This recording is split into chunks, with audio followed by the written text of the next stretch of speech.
Assassin's Creed is a historical work of fiction. Even though it uses real people, real events, and takes like liberties, it's still a work of fiction.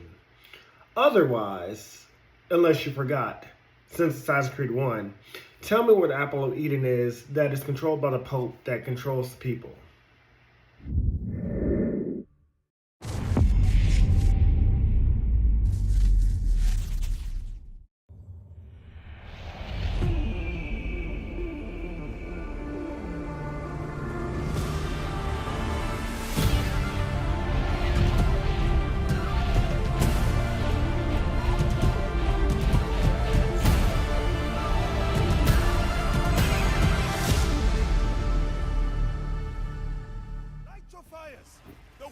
Hey guys, welcome back to Everything Anime Podcast. I'm your host Shinry, here at Everything Anime Podcast, covering from anime, manga, video games, TV shows, and other relevant topics I'm talking about. Today's video is on the first impressions of Assassin's Creed Shadows. Now, I had actually been looking forward to this game since it got announced. So when I do my game reviews, I like to talk about my relationship with the game, history, things like that. So, I've been an Assassin's Creed fan since Assassin's Creed 2. I was not an Assassin's Creed 1 fan. That was my brother Nicholas. He played Assassin's Creed 1. I was just like, what is this game? Like, you go around killing people. You pretend like you're a priest after you stab somebody and just walk around and just blend in with the crowd. You sit on a bench. I didn't respect the game when it first came out. But by the time Assassin's Creed 2 came out, I was like, okay, this is pretty fun. Let me go back and play 1. Replayed 1. Really, really liked it. Now, one thing people forget, Assassin's Creed is a work of fiction, historical fiction. It doesn't matter if they say Leonardo da Vinci's in the game. It doesn't matter if they say Blackbeard's in the game. Aside from what we can read about in history books and things they've written, we don't know who those people are. Like, you don't know, you might know your best friend. I ain't trying to put my boss out there. But one of my bosses found out last night. I thought he always said, like, you know, he got his ball and chain. And he seemed like a straight dude. Like, no, all right, nothing against people. And I ain't trying to put this out there. That's not going to say his name. But I saw him at the gay club last night. And I thought, okay, maybe he's here with his girlfriend. No, he had his arms wrapped around a man. So you don't know nobody outside of what you hear or see from them. So we don't know Leonardo da Vinci face to face. We don't know how he was really like. We don't know Blackbeard what he was like. We don't know Yasuke or Nahue. But it doesn't matter because they're characters of fiction. Just like if you want to say real life people, Leonardo da Vinci did not make no goddamn weapon in Assassin's Creed 2. He didn't make those weapons. He didn't invent those things. You know what I mean? Or, you know, and what's another one? There's no Templars. There's no assassins out there. That's what I mean. Like, if you want to talk about, like, oh, this game is woke because there's a black samurai. They actually addressed that from the very beginning of the game. Like, they call him Diego or something like that. Like, he's like a slave. But, like, he also seems like he's kind of respected by, like, these two priests. Like, they kind of, like, I thought they were, like, trying to play up, like, oh, ignore him. Like, he's just one of us. But even the samurais, Lord, what's his name? I don't want to say it wrong. Lord, I have it in my notes. I think it's Obanaga. Lord Obanaga is like, hey, we never see you. You're a black man. Like they bring it up constantly. As it must for all who journey to these lands.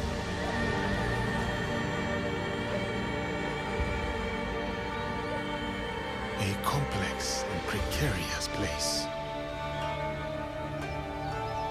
At war with itself for centuries.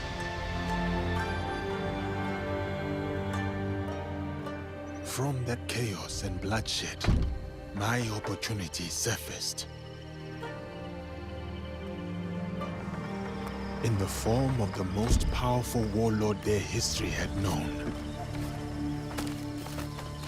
Oda Nobunaga. A lord who took an interest in me. An outsider among outsiders.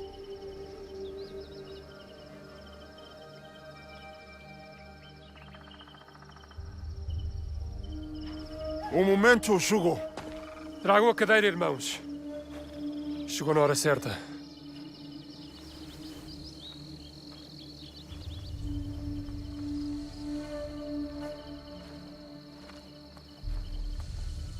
Father Baragnano, you are expected to appear before Lord Nobunaga today. Thank you, Sir Mitsuhide. We are ready.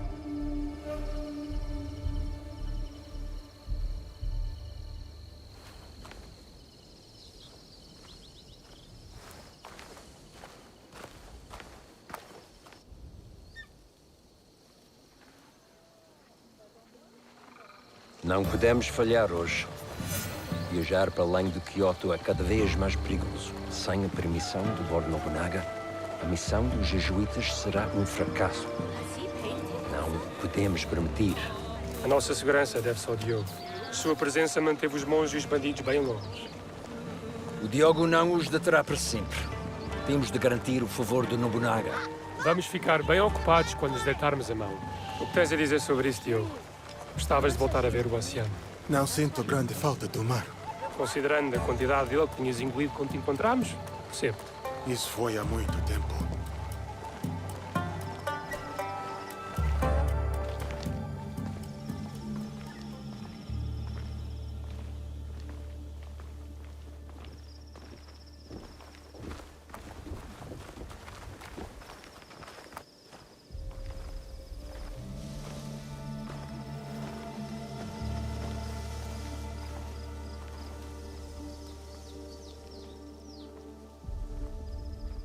E aqui temos a senhora Nene. E junto dela Moriron Maru, o vassal mais próximo do Lord Oda Nobunaga. Araka Tabakari. E isso só nos dificulta as coisas.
Aqui está o Lord Oda Nobunaga.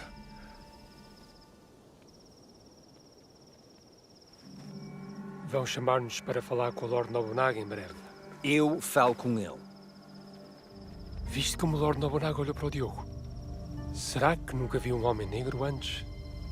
Lord Nobunaga will see you now. Diogo, espera aqui. Não digas nada.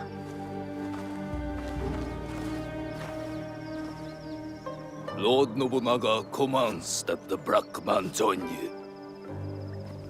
But he is my sword bearer. A slave. He does not speak the language. Lord Nobunaga commands it.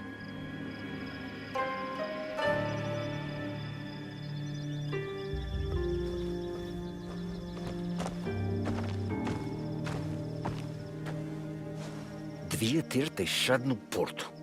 Ou flutuar no mar onde te encontramos. Deus ajudar-nos-á nesta situação, Padre Valeriano.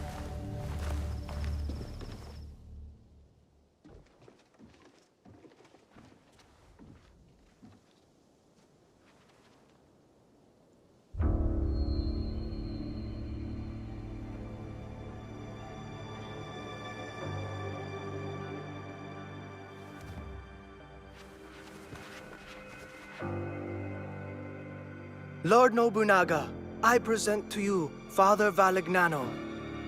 Father Valignano has come to request free movement for his priests in your lands. That is correct, Sir Ranmaru. You will address Lord Nobunaga. Of course, of course. Forgive me, Lord Nobunaga. Please, accept this gift. A European chair, made by the finest artisans in Portugal. You may rise. You ask me to let your priests walk freely. But your priests are here already, Father Valegnano. Perhaps before you worry about your priest's feet, you may wish to plead for their heads.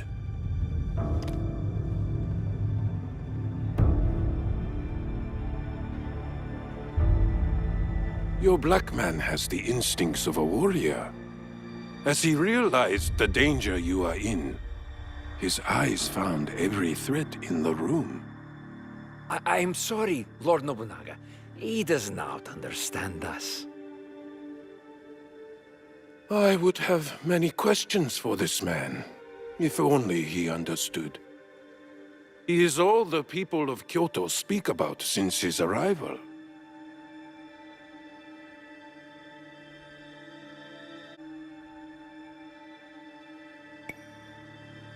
Lord Nobunaga, I do understand you.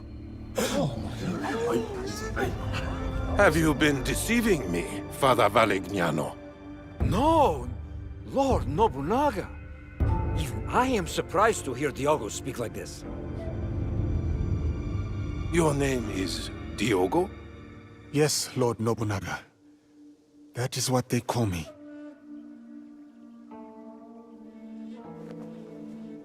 Lord Nobunaga would like to speak with Diogo. Alone.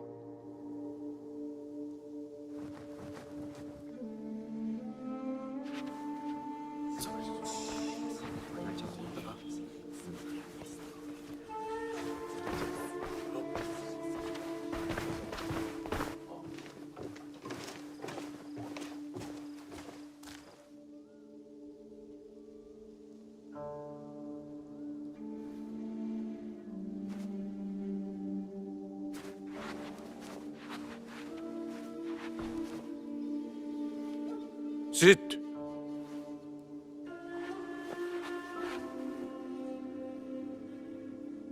Has your skin always been this way?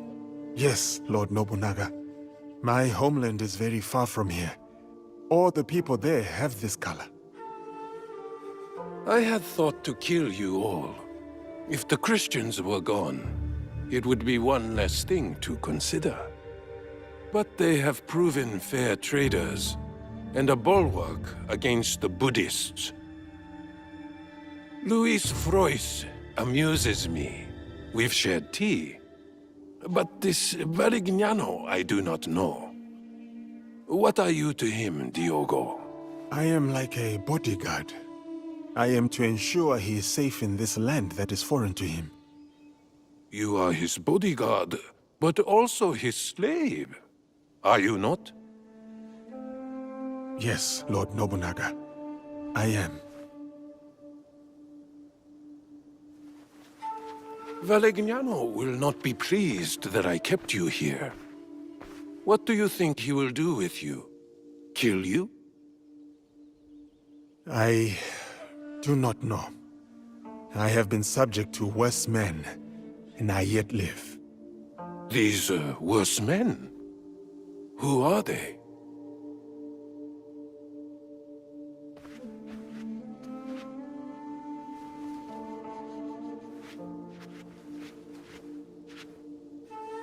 Father Valegnano, I will grant you what you came for.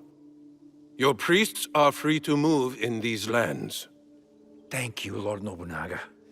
You will not... But your servant, Diogo, stays. He may yet prove useful to me. Ah. Very well. Though he is good for little more than bearing your sandals. Under me, sandal bearers become lords. I see potential in this man. A warrior whose spirit can inspire armies. He will be tested. He may become a legend. Or he may die. And at first I thought this game was being really racist. I mean, not racist, but like, I mean, if you were in Japan, you know, just like an American, if an American went to Japan, they're like, oh, wow, we've never seen you before. These are not white. They're white, but they're Portuguese specifically. And so the Portuguese, like, you know, there's a black man, we kind of, he's a slave of ours, but like, he speaks Portuguese. And then, so the samurais are like, I'm interested in you. I want you to become one of my samurai.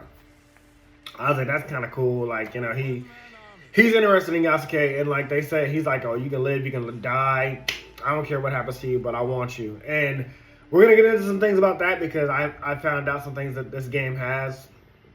But, yeah, my relationship with the game, oh, yeah, this is a game, too. I was talking about the wokeness of it all. But basically, like, yeah, Assassin's Creed has always been a work of fiction. That was my point. Assassin's Creed has always been a work of fiction. It is not a real story. Like Dracula.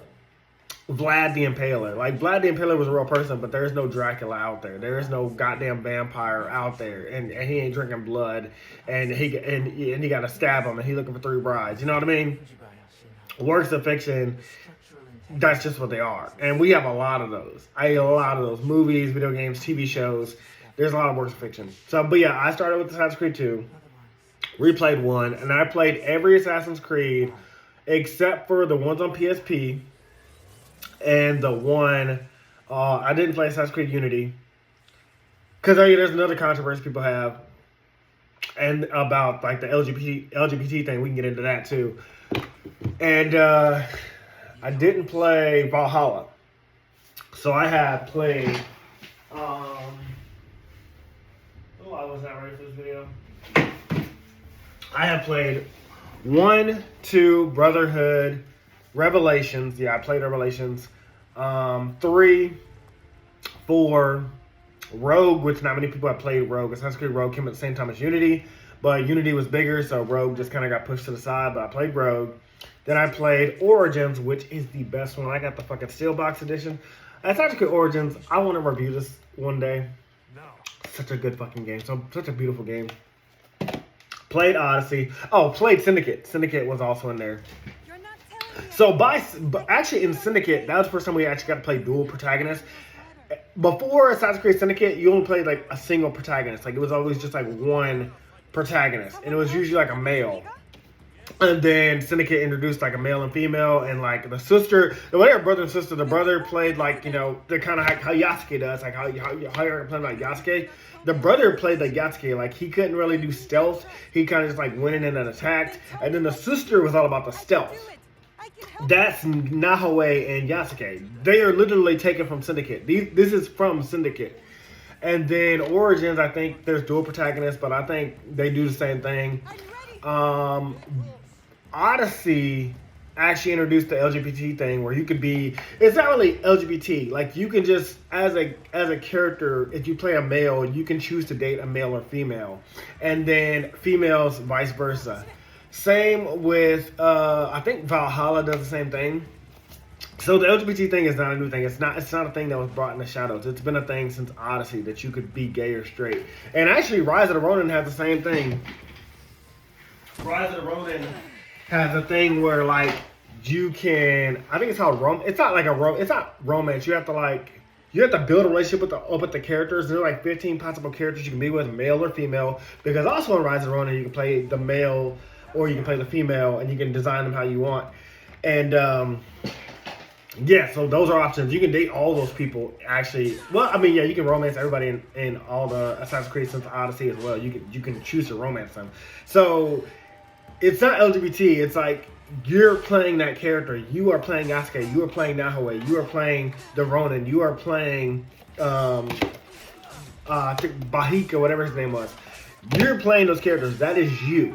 So you decide what you want your character to be. Your character's not forced to be gay. Your character's not forced to be straight.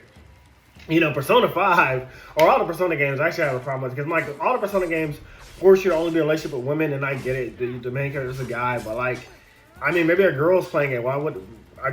There are female gamers out there. The option should always be to date male or female, because you don't know who's playing the game. As the gamer, as the person playing the character, and you're inserting yourself into that character, you should be able to choose how you want to play. So that's my LGBT thing about it. So anyways, let's now focus on my first impressions of Assassin's Creed Shadows. So when I do my game reviews now, when a game is new and not old, I'll do an hour and a half gameplay just to get a feel of it, put my first thoughts out there before I do a whole game review. My full game reviews come later. I'm actually working on Rise of the Ronin because I did the first impressions like a year ago. Really loving Rise of the Ronin. There is almost way too much to do in Rise of the Ronin, which is a good thing. It's a good thing that there's way too much to do. I love that. Waiting on Ghost of Tsushima Part 2 as well. I mean, oh my god, all these games are so fucking amazing. But yeah, so let's just talk about Shadows real quick. So I like the intro in Assassin's Creed Shadows because Abstergo is trying to lure the player in, like you the player. It's like an immersion. You get to see glimpses. It's like an immersion. It's like, oh, welcome to Abstergo. We're going to show you all. Don't you like all this beautiful stuff? Don't you like all this scenery? Stuff like that. And then all of a sudden the assassins are trying to get you. They're like, hey, wake up. This is all fake. This is an illusion. And then they glitch away. And she's like, oh, ignore that. We're here.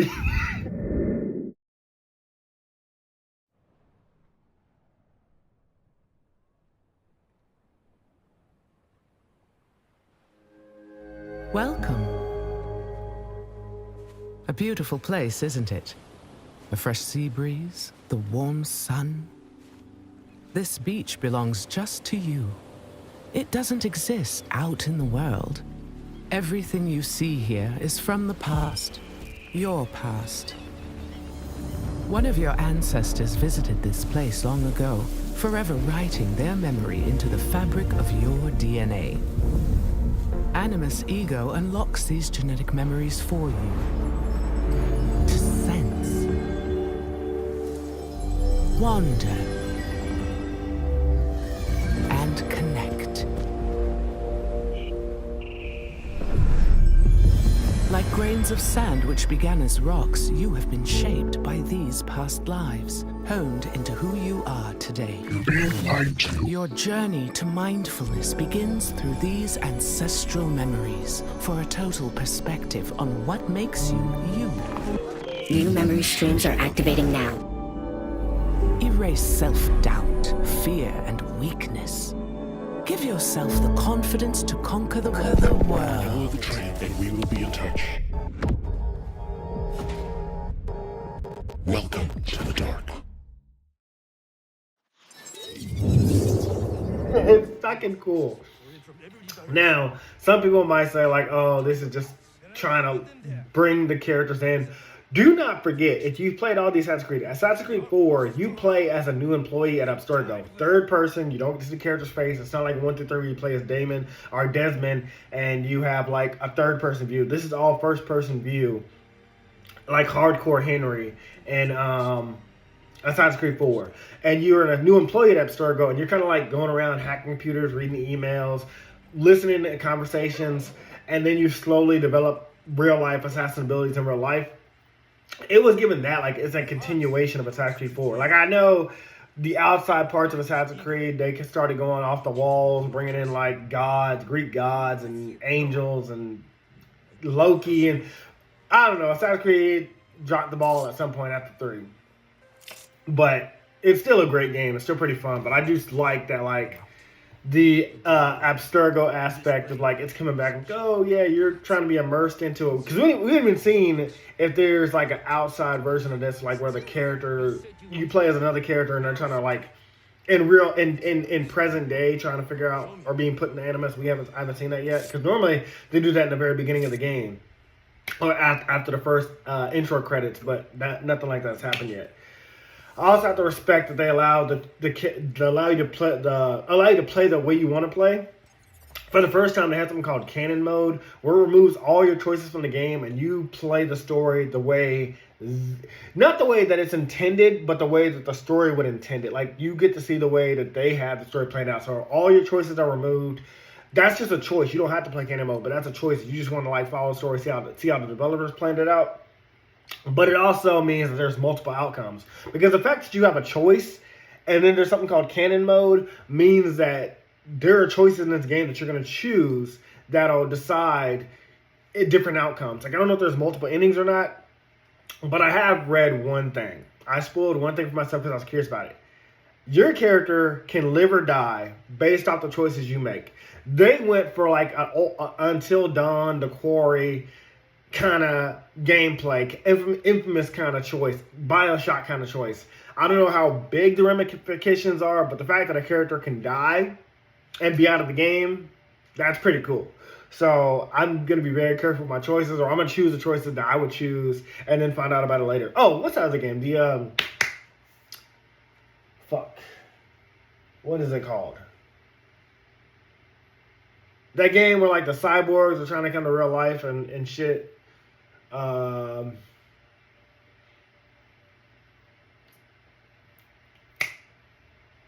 Chicago, Detroit Become Human. Yeah, that. In Detroit Become Human, those characters can die multiple times or get reset or something like that. You know what I mean? But in this, the characters can die, so I pretty much like that. The second thing they also have is called immersion mode. You can play the game with Japanese and Portuguese at language, and then just read English subtitles. So people that are saying like, oh, this is like an insult to people from Japan. You can play the game with Japan audio and Portuguese audio if you don't want to hear them talk in English, which all these Assassin's Creed games, despite none of the characters speak or should speak English because they're from different fucking places, they do. So if you want to play immersion mode, you can stop complaining about that too. Like, oh, it's disrespectful to Japan because, there's a black samurai. There's also a Japanese shinobi. You're not talking about her, or you don't care about Nahoe, even though there's been dual protagonists in Syndicate. Just sounds like racism. It's racist to me. Oh my gosh. Anyways, they also really play into. Oh yeah, I've already talked about this in the beginning that Yasuke is black. I was gonna show this as well, like clips in the parts about it, about them addressing that Yasuke is black and like making it the main part of the story. Your first major. I mean, it's not really a major choice, but one of the first choices is like. Choose to reveal that you speak Japanese and can understand Lord Nobunaga, or like remain silent. According to the game, that choice doesn't matter. It's your first choice, but it doesn't really matter. But I chose to speak anyway because I was just like curious if it had major ramifications or not. That's where I had looked up ahead that the choices matter later through the game. Like they have major ramifications and characters can die. So really cool. Combat wise, it's pretty smooth. It's pretty basic too. Like R1 and R2 to attack, swing your blade. Hold down R1, R2 to do a charge attack. Circle to dodge. R3 for eagle vision. R3 for eagle vision. L3 to sprint. Square to crouch. Whistle when you crouch. Assassinate from the air. Now they got this new thing where like. You can grab somebody and just knock them out by like choking them. That's different because usually you just assassinate them. So I don't know if like there's a non-lethal playthrough or something like that. Or they're not really non-lethal because you have to assassinate the whole point is to assassinate the fucking villains, the Templars. But I thought it was interesting that like you have that choice to knock them out or kill them. I'm like, well, what's the fucking difference? Like stabbing them don't make a lot of noise. They it's dead. Yeah, what the fuck?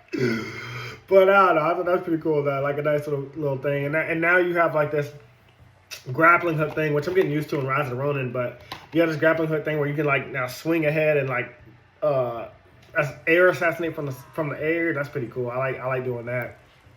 But yeah, the basic controls. Rise of the Ronin feels a little bit more complicated because you can't just like hack and slash. This you can hack and slash. Oh, we're gonna talk about the difference between their combat too. But this you can't hack and slash. You have to like plan out your attacks because your character gets exhausted, or there's like a grace period before you can attack again. So yeah, you can't hack and slash in Rise of the Ronin. That's a little bit tougher. But I think you've always been able to hack and slash in Assassin's Creed. I kind of like that. But it flows pretty cool. It flows pretty good. And also, some of the ways you kill these people, like you can stab somebody through and hold them up like a shish kebab, and you can cut off their head and the blood splatters. It is fucking dope, bro. I mean, I ain't never seen gameplay that looked this good when you fight. The way we meet our second character, Nahoe, because you start out with Yasuke. It's due through Lord Nobunaga and his samurais wanted to eliminate all these shinobis. I think he's trying to be like, Well, he calls himself a tyrant. He's like, "Oh, do you think I'm a tyrant?" And Lord Abinaga's like, "No, I just think of you." I mean, Yasuke's like, "No, I just see you as a man that sees through his convictions. You know, like you want to take over and make everybody under you. I mean, well, he's hesitant at first. He's like, "Oh, this is a lot of death for me." And Lord Abinaga's like, "No, this is. What do you think I'm a tyrant?"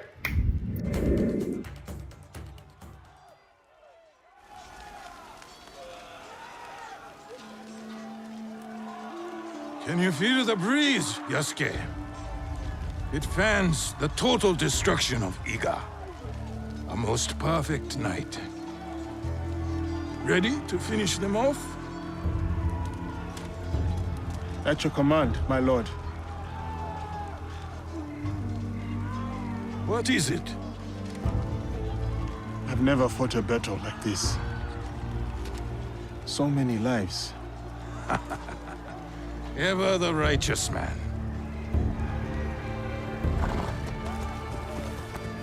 While Iga calls its unifier a tyrant, 40,000 of our countrymen ride with me. Is that tyranny, Yasuke? No. No, it is conviction. They trust in their future with you. Yes. And that belief makes you my samurai. Iga's rebellion stands in the way of harmony. I ride with you. Go. Find Momochi Sandayu. His death will sever the sword from the hand of Iga.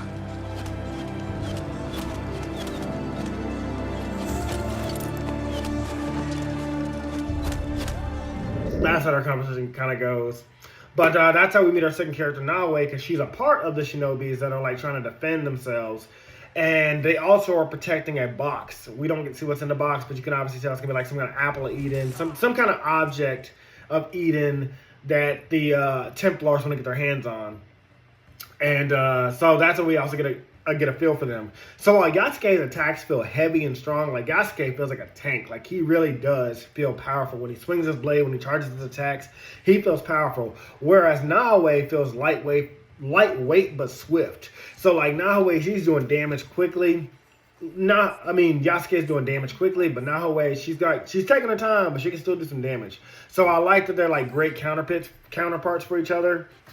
Again, it's great gameplay. Again, I really think it's just from Syndicate. Like, literally, I think the brother and sister were just like this. Because I know the sister was all about stealth. Like, her main thing was stealth, but she was weak in face-to-face combat. Whereas the brother was like, I'm stuck at stealth, but I'm good at, like, just charging in that motherfucker and just attacking everybody. So play it how you want to play it. You can be a samurai and just charge in there and attack. Even like he has a sprint move where he can just bust down doors by just charging his body into it. So he's a tank, and she obviously can't do that, but she can swing up to like the rooftops and attack. So Yasuke, apparently he can't do that. I ain't got to that part of the game, but apparently Yasuke, when he sees a building he can't climb, he's like, I need Naoe to do this.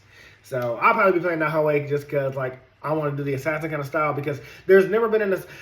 I still think the brother in Syndicate could climb and assassinate like that. He was just more loud, whereas the sister was just silent.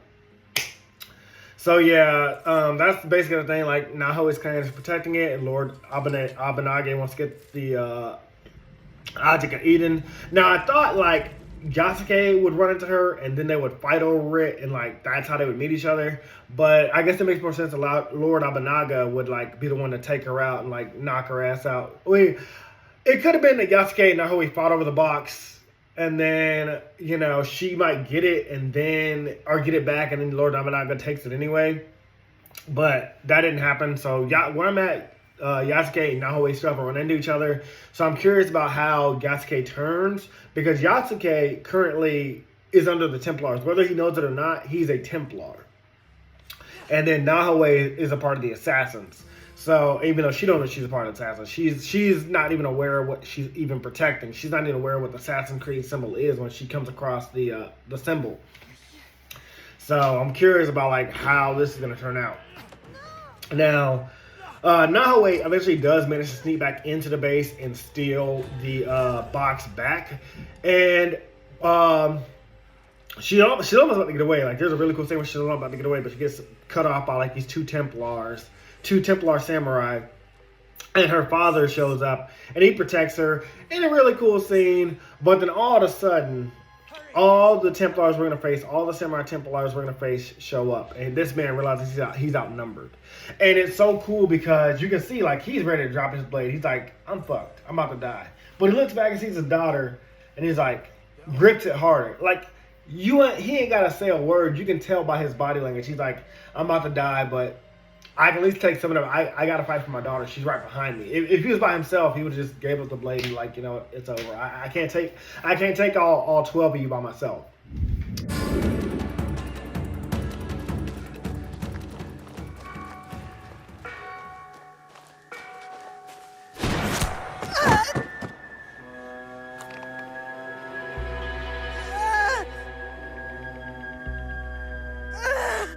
She can't be Kakushiba.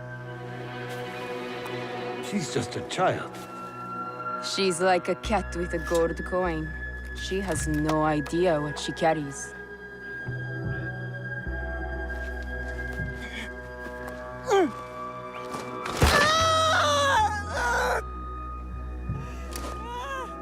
What are you doing? It will be safe in Sakai. You will be safer with me.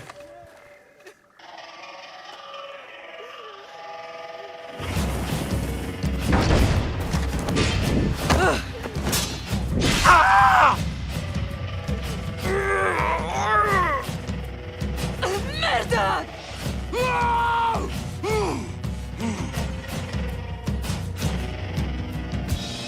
The box is not for you. That is correct. It is for me.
Fujibayashi Nagato.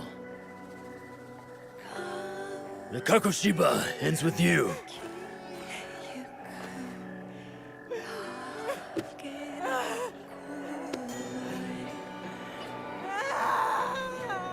Put them out of their misery.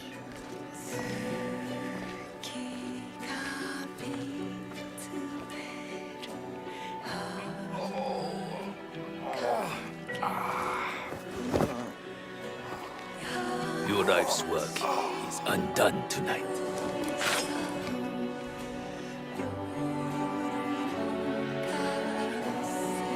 No! Let them suffer. Let them die in pain. Fine. We have what we came for.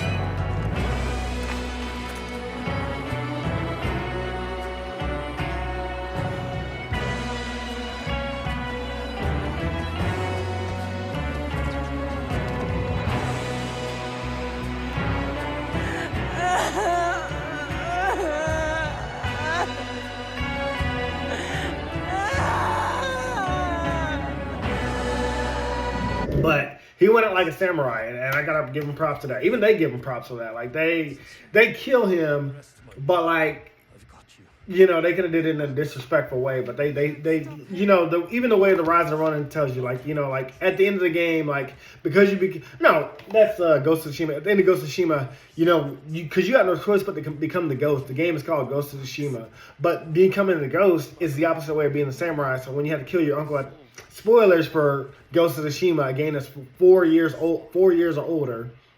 But at the end of Ghost of Tsushima, if you don't kill your uncle by stabbing him through with a sword, you disrespected him. By letting him live, he now has to live with that shame. But if you do kill your uncle, you know, the character cries after that, but you paid respect to your uncle. Your uncle went out like a samurai. And that's kind of what he does in front of his daughter. He's like, you know, I'm going to die, but I'm going to go out fighting. And I was like, it was intimidating. And there's a really powerful scene following this. That's how we're going to end this review, where you're in the position of the player. You have to crawl towards your father. It's just a few brief crawls, but like, I was like, man, that was evoking an emotion out of me. I was like, oh, I could just imagine how that would feel. Like, ugh. But yeah, so that's all I've got so far for Rise of the Ronin. I mean, Assassin's Creed Shadows. Talking about fucking 4 games at once. But anyways, Assassin's Creed Shadows, that's all I got for it for now.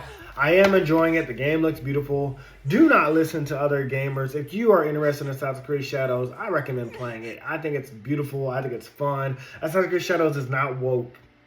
It is a game of historical fiction. It's always been a game of fiction. It's never been anything but. And yeah, like I said, the gameplay is beautiful. The fighting and combat is simple. I think it's worth it. Especially if you've been an Assassin's Creed fan since the beginning. It kind of brings back what Mirage is doing. Like how people have complaints about Mirage, even though Mirage was really fucking good. It wasn't a huge map, but it didn't have to be. You know, it was still a great game. Because I own Mirage as well. And you've seen my review for that. I did a first impressions and a review for that. But anyways, that's all for this video. The next video will be my first impressions of Bleach Rebirth of Souls. I'll probably post that tomorrow. I'm kind of just taking my time getting back into posting these videos, especially because I'm just trying to enjoy my day off and stuff like that. So anyways, I'll see you guys next video. Talk later. Bye. There is hope. Follow the blade.父上。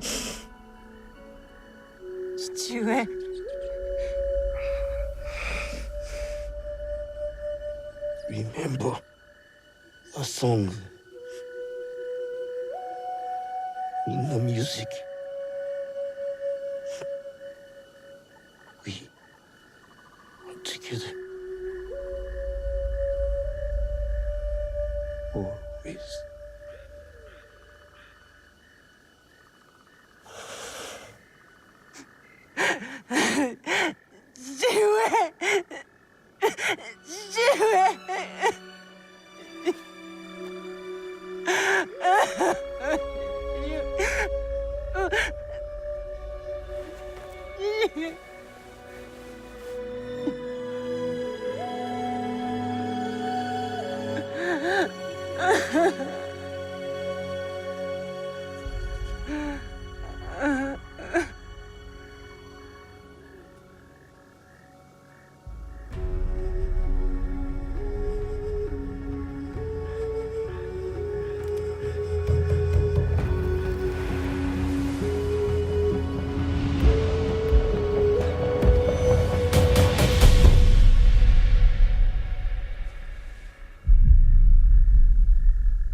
Hey guys, this video was sponsored by me, the author of the Shinry series, the Chronicles of Wayne, and Monsterverse. So I figured I'd do this outro a little bit different by showing you guys what you guys would be checking out. So, the Shinry series starts with Book 1, Shobu Samurai Project Aryoku. 10 years after the death of his parents, Shobu Samurai returns home seeking vengeance, but instead faces a choice to save his home from shadow creatures, blood beasts, and an organization once thought dead. Shinry's Shobu Samurai starts at $9.99. And if you love anime, manga, Naruto, One Piece, Bleach, Yu Yu Hakusho, Fairy Tail, Shaman King, Rave Master, Zatch Bell, anything like that, the Shinry series is definitely the series for you. You'll definitely want to check it out. The Sword of Light is probably the thickest one so far. And then these books are 2. This is Enter the Dread Zone Tournament. And the series original ending, Arado the Legendary Conjuring Master. So, and I'll just show you guys some of the covers. really proud of all of these. But I hope you guys check it out. If you don't like that, I also have the current published books for the Chronicles of Wayne, Love Be Damned, Cotton Candy, Full Moons, Fabled Lovers, A Cursed Virgin's Bite. If You Go Where Monsters Dance, Red Will Reign Over Your House. Love Be Damned. Now, the Chronicles of Wayne is about a geeky guy, or a nerdy guy in high school. His senior year, he has a crush on the hottest guy in school, because of course he does. He's only got one best friend, and her name is Barb. Well, the hottest guy in school turns out to be a werewolf. And to make the story more interesting, he bites Wayne and turns Wayne into the first ever wolfman in the last 10 years. And because of that, it was also a sacred law that wolfmen should never be created. I don't want to get into too much of the Chronicles of Wayne without spoiling it, but I can tell you it's very short. This one sells for $6.99, and Love Be Caged right after it. The ending of this trilogy, Love Be Liberated, comes out in October. So I'm going to definitely do a more full in-depth review of this one. But yeah, it's an LGBT fantasy fiction story about werewolves, vampires, white witches, a dark warlock, and, well, many, many more surprises to come. So if you guys like to read, I definitely recommend. These are all the books so far in the Shinry series, except for Shinry's Beginning. I do have that one, but it's just not here with me. But yeah, I appreciate a like, support, or just a review on Amazon. Either way, thank you guys for watching. I hope you guys have a great day.